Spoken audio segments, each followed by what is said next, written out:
Jimmy Valentine. A guard came to the prison shoe shop, where Jimmy Valentine was assiduously stitching uppers, and escorted him to the front office. There, the warden handed Jimmy his pardon, which had been signed that morning by the governor. Jimmy took it in a tired kind of way. He had served nearly 10 months of a 4-year sentence. He had expected to stay only about 3 months at the longest. When a man with as many friends on the outside as Jimmy Valentine had is received in the stir, it's hardly worthwhile to cut his hair.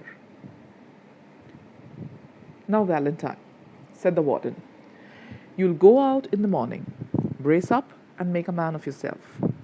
You're not a bad fellow at heart. Stop cracking safes and live straight." "Me?" said Jimmy in surprise. "Why? I never cracked a safe in my life." "Oh no," laughed the warden. "Of course not. Let's see now. How was it that you happened to get sent up on that Springfield job? Was it because you wouldn't prove an alibi for fear of compromising somebody in extremely high-toned society? Or was it simply a case of a mean old jury that had it in for you? It's always one or the other with you innocent victims." "Me?" said Jimmy, still blankly virtuous. "Why, warden, I never was in Springfield in my life." "Take him back, Cronin," smiled the warden, "and fix him up with outgoing clothes. Unlock him at 7 in the morning and let him come to the bullpen. Better think over my advice, Valentine." At 7:15 on the next morning, Jimmy stood in the warden's outer office. He had on a suit of the villainously fitting ready-made clothes and a pair of the stiff, squeaky shoes that the state furnishes to its discharged compulsory guests. The clerk handed him a railroad ticket and the $5 bill with which the law expected him to rehabilitate himself into good citizenship and prosperity. The warden gave him a cigar and shook hands. Valentine 9762 was chronicled on the books, pardoned by the governor, and Mr. James Valentine walked out into the sunshine. Disregarding the song of the birds, the waving green trees, and the smell of the flowers, Jimmy headed straight for a restaurant. There he tasted the first sweet joys of liberty in the shapes of a broiled chicken and a bottle of white wine, followed by a cigar a great better than the one the warden had given him. From there he proceeded leisurely to the depot. He tossed a quarter into the hat of a blind man sitting by the door and boarded his train. 3 hours set him down in a little town near the state line. He went to the cafe of one Mike Dolan and shook hands with Mike, who was alone behind the bar. "Sorry we couldn't make it sooner, Jimmy, my boy," said Mike, "but we had the protest from Springfield to buck against, and the governor nearly balked. Feeling all right?" "Fine," said Jimmy. "Got my key?" He got his key and went upstairs, unlocking the door of a room at the rear. Everything was just as he had left it. There on the floor, was still Ben Price's collar button that had been torn from that eminent detective's shirt band when they had overpowered Jimmy to arrest him. Pulling out from the wall a folding bed, Jimmy slid back a panel in the wall and dragged out a dust-covered suitcase. He opened this and gazed fondly at the finest set of burglar's tools in the East. It was a complete set, made of specially tempered steel, the latest designs in drills, punches, braces, and bits, jimmies, clamps, and augers, with 2 or 3 novelties invented by Jimmy himself, in which he took pride. Over $900 they had cost him to have that made, at a place where they make such things for the profession. In half an hour, Jimmy went downstairs and through the cafe. He was now dressed in tasteful and well-fitting clothes and carried his dusted and cleaned suitcase in his hand. Got anything on? Asked Mike Dolan, genially. Me? Said Jimmy in a puzzled tone. I don't understand. I'm representing the New York Amalgamated Short Snap Biscuit Cracker and Frazzled Wheat Company. This statement delighted Mike to such an extent that Jimmy had to take a seltzer and milk on the spot. He never touched hard drinks. A week after the release of Valentine 9762, there was a neat job of safe burglary done in Richmond, Indiana, with no clue to the author. A scant $800 was all that was secured. 2 weeks after that, a patented, improved, burglar-proof safe in Logansport was opened like a cheese to the tune of $1,500. Currency, securities, and silver untouched. That began to interest the rogue catchers. Then, an old-fashioned bank safe in Jefferson City became active and threw out of its crater an eruption of banknotes amounting to $5,000. The losses were now high enough to bring the matter up into Ben Price's class of work. By comparing notes, a remarkable series was noticed. Ben Price investigated the scenes of the robberies and was heard to remark, "That's Dandy Jim Valentine's autograph. He's resumed business. Look at that combination knob, jerked out as easy as pulling up a radish in wet weather. He's got the only clamps that can do it. And look how clean those tumblers were punched out. Jimmy never has to drill but one hole. Yes, I guess I want Mr. Valentine. He'll do his bit next time without any short time or clemency foolishness." Ben Price knew Jimmy's habits. He had learned them while working up the Springfield case. Long jumps, quick getaways, no Confederates, and a taste for good society. These ways had helped Mr. Valentine to become noted as a successful dodger of retribution. It was given out that Ben Price had taken up the trail of the elusive cracksman, and other people with burglar-proof safes felt more at ease. One afternoon, Jimmy Valentine and a suitcase climbed out of the mail hack in Elmore, a little town 5 miles off the railroad down in the blackjack country of Arkansas. Jimmy, looking like an athletic young senior just home from college, went down the board sidewalk toward the hotel. A young lady crossed the street, passed him at the corner, and entered a door over which was the sign, "The Elmore Bank." Jimmy Valentine looked into her eyes, forgot what he was, and became another man. She lowered her eyes and colored slightly. Young men of Jimmy's style and looks were scarce in Elmore. Jimmy collared a boy that was loafing on the steps of the bank as if he were one of the stockholders, and began to ask him questions about the town, feeding him dimes at intervals. By and by, the young lady came out, looking royally unconscious of the young man with the suitcase, and went her way. "Isn't that young lady Miss Polly Simpson?" asked Jimmy with a specious guile. "No," said the boy. "She's Annabel Adams. Her pa owns this bank. What do you come to Elmore for? Is that a gold watch chain? I'm going to get a bulldog. Got any more dimes?" Jimmy went to the Planters Hotel, registered as Ralph D. Spencer, and engaged a room. He leaned on the desk and declared his platform to the clerk. He said he had come to Elmore to look for a location to go into business.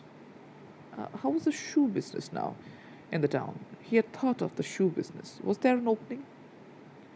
The clerk was impressed by the clothes and manner of Jimmy. He himself was something of a pattern of fashion to the thinly gilded youth of Elmore, but he now perceived his shortcomings. While trying to figure out Jimmy's manner of tying his four-in hand, he cordially gave information. Yes, there ought to be a good opening in the shoe line. There wasn't an exclusive shoe store in the place. The dry goods and general stores handled them. Business in all lines was fairly good. Hoped Mr. Spencer would decide to locate in Elmore. He would find it a pleasant town to live in, and the people very sociable. Mr. Spencer thought he would stop over in the town a few days and look over the situation. No, the clerk needn't call the boy. He would carry up his suitcase himself. It was rather heavy. Mr. Ralph Spencer, the phoenix that arose from Jimmy Valentine's ashes left by the flame of a sudden and alternative attack of love, remained in Elmore and prospered. He opened a shoe store and secured a good run of trade. Socially, he was also a success and made many friends, and he accomplished the wish of his heart. He met Miss Annabel Adams and became more and more captivated by her charms. At the end of a year, the situation of Mr. Ralph Spencer was this. He had won the respect of the community, his shoe store was flourishing, and he and Annabel were engaged to be married in 2 weeks. Mr. Adams, the typical plodding country banker, approved of Spencer. Annabel's pride in him almost equaled her affection. He was as much at home in the family of Mr. Adams and that of Annabel's married sister as if he were already a member. One day, Jimmy sat down in his room and wrote this letter, which he mailed to the safe address of one of his old friends in St. Louis. Dear old pal, I want you to be at Sullivan's place in Little Rock next Wednesday night at 9 o'clock. I want you to wind up some little matters for me. And also, I want to make you a present of my kit of tools. I know you'll be glad to get them. You couldn't duplicate the lot for $1,000. Say, Billy, I've quit the old business a year ago. I've got a nice store. I'm making an honest living, and I'm going to marry the finest girl on earth 2 weeks from now. It's the only life, Billy, the straight one. I wouldn't touch a dollar of another man's money now for $1 million. After I get married, I'm going to sell out and go west, where there won't be so much danger of having old scores brought up against me. I tell you, Billy, she's an angel. She believes in me, and I wouldn't do another crooked thing for the whole world. Be sure to be at Sully's, for I must see you. I'll bring along the tools with me. Your old friend, Jimmy. On the Monday night, after Jimmy wrote this letter, Ben Price jogged unobtrusively into Elmore in a livery buggy. He lounged about town in his quiet way until he found out what he wanted to know. From the drugstore across the street from Spencer's shoe store, he got a good look at Ralph D. Spencer.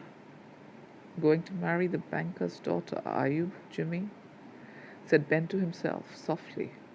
Well, I don't know. The next morning, Jimmy took breakfast at the Adamses. He was going to Little Rock that day to order his wedding suit and buy something nice for Annabel. That would be the first time he had left town since he came to Elmore. It had been more than a year now since those last professional jobs, and he thought he could safely venture out. After breakfast, quite a family party went downtown together. Mr. Adams, Annabel, Jimmy, and Annabel's married sister with her 2 little girls, aged 5 and 9. They came by the hotel where Jimmy still boarded, and he ran up to his room and brought along his suitcase. Then they went on to the bank.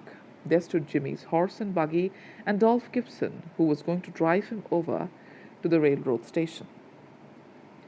All went inside the high carved oak railings into the banking room, Jimmy included, for Mr. Adams's future son-in-law was welcome anywhere. The clerks were pleased to be greeted by the good-looking, agreeable young man who was going to marry Miss Annabel.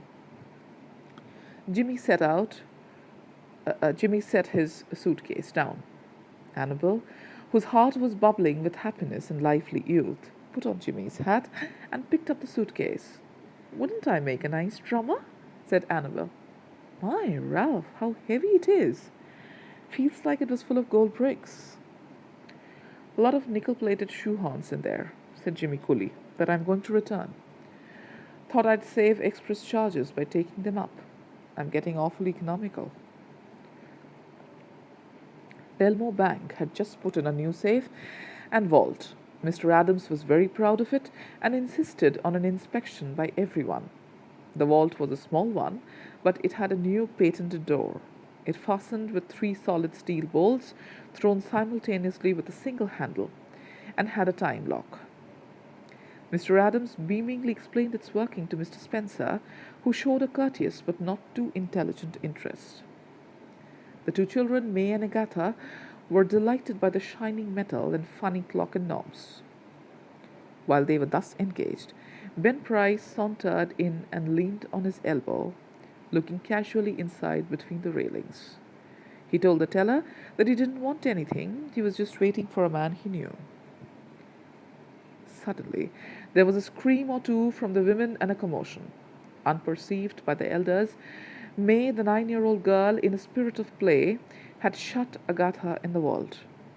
She had then shot the bolts and turned the knob of the combination as she had seen Mr. Adams do. The old banker sprang to the handle and tugged at it for a moment. "The door can't be opened," he groaned. "The clock hasn't been wound nor the combination set." Agatha's mother screamed again hysterically. "Hush," said Mr. Adams, raising his trembling hand. "All be quiet for a moment." "Agatha," he called as loudly as he could, "listen to me." During the following silence, they could just hear the faint sound of the child wildly shrieking in the dark vault in a panic of terror. "My precious darling," wailed the mother. "She will die of fright. Open the door or break it open. Can't you men do something?" "There isn't a man nearer than Little Rock who can open the door," said Mr. Adams in a shaky voice. "My God, Spencer, what shall we do? The child, she can't stand it long in there. There isn't enough air, and besides she'll go into convulsions from fright." Agatha's mother, frantic now, beat the door of the vault with her hands. Somebody wildly suggested dynamite. Annabel turned to Jimmy, her large eyes full of anguish, but not yet despairing. To a woman, nothing seems quite impossible to the powers of the man she worships. "Can't you do something, Ralph? Try, won't you?" He looked at her with a queer, soft smile on his lips and in his keen eyes. "Annabel," he said, "give me that rose you're wearing, will you?" Hardly believing that she heard him all right, she unpinned the bud from the bosom of her dress and placed it in his hand. Jimmy stuffed it into his vest pocket, threw off his coat, and pulled up his shirt sleeves. With that act, Ralph D. Spencer passed away, and Jimmy Valentine took his place. "Get away from the door, all of you," he commanded shortly. He set his suitcase on the table and opened it out flat. From that time on, he seemed to be unconscious of the presence of anyone else. He laid out the shining, queer implements swiftly and orderly, whistling softly to himself as he always did when at work. In a deep silence and immovable, the others watched him as if under a spell. In a minute, Jimmy's petrol was biting smoothly into the steel door. In 10 minutes, breaking his own burglarious record, he threw back the bolts and opened the door. Agatha, almost collapsed but safe, was gathered into her mother's arms. Jimmy Valentine put on his coat and walked outside the railings towards the front door. As he went, he thought he heard a faraway voice that he once knew call, "Ralph," but he never hesitated. At the door, a big man stood somewhat in his way. "Hello, Ben," said Jimmy, still with a strange smile. "Got around at last, have you? Well, let's go. I don't know that it makes much difference now." And then Ben Price acted rather strangely. "Guess you're mistaken, Mr. Spencer," he said. "Don't believe I recognize you. Your buggy's waiting for you, ain't it?" And Ben Price turned and strolled down the street.